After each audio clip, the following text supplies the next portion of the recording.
exercice 5, où la question, bon, qui était un peu détaillée, mais qui était calculer le déterminant de M. En fait, à l'oral, la question a plutôt été calculer le rang de M, et donc une des façons euh, d'étudier le rang, puisque généralement une matrice est inversible, quand elle est calculée avec des coefficients relativement au hasard, peut être d'en calculer le déterminant.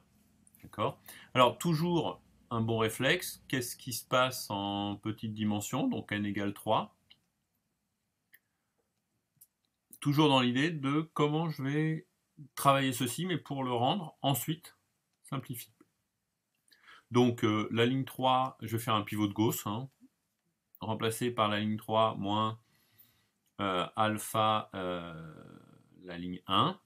Donc j'ai eu 1, 0, 0, alpha 1 moins alpha au carré, 0, alpha 1, puis recoup de pivot de Gauss avec cette fois la ligne 3 remplacée par la ligne 3 plus alpha la ligne 2, 1, 0, 0, alpha 1, 0, 0, alpha, et puis cette fois j'ai un 1 plus alpha 3.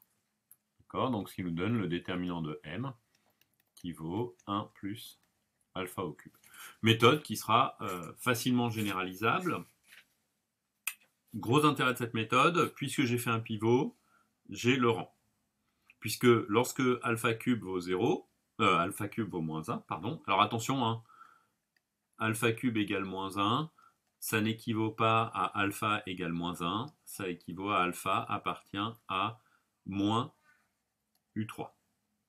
D'accord ? C'est-à-dire l'ensemble pour ce qui concerne U3, moins 1, moins J, moins J2. N'oubliez pas les racines énièmes de l'unité, s'il vous plaît. Merci.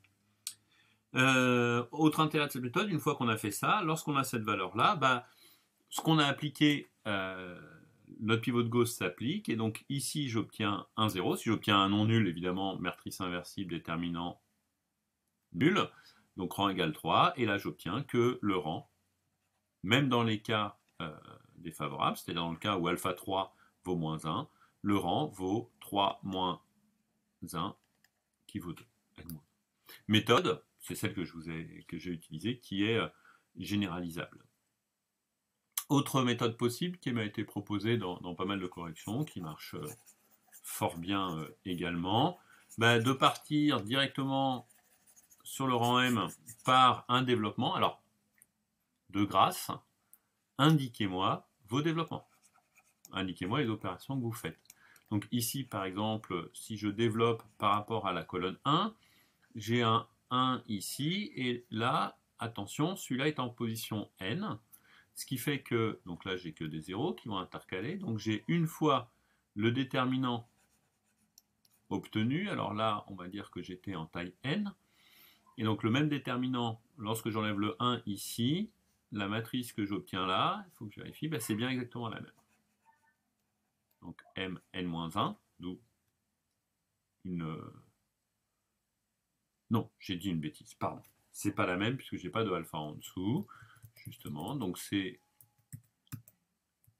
le déterminant obtenu. Donc quand je regarde cette matrice-là, je vois qu'elle est triangulaire avec que des 1 sur la diagonale. J'ai des alphas qui se baladent au-dessus, mais je m'en moque des 1 en dessous. Donc voilà une valeur de 1. Et puis, donc plus, alors un moins 1 puissance n plus 1 fois alpha, ça c'est mon développement sur la ligne et la colonne. Et là, il va falloir que j'écrive proprement quelle est cette matrice-là. Alors, le déterminant, c'est donc, je commence par un alpha, puis que des zéros. Donc j'enlève la dernière ligne et la dernière colonne. Donc en dessous du alpha, j'ai un 1 alpha et puis que des zéros en dessous. Et je vois bien qu'à la fin, je vais aller jusqu'à avoir un alpha qui devient sur la diagonale, des 1 en dessous et 0 partout ailleurs. Donc pareil, faites-le pour des petites valeurs de n pour se rendre compte de ce que ça donne. Ce qui nous donne du 1 plus moins 1 puissance n plus 1. Là, j'ai une matrice triangulaire, donc alpha puissance n. C'est-à-dire 1 moins alpha à la puissance n.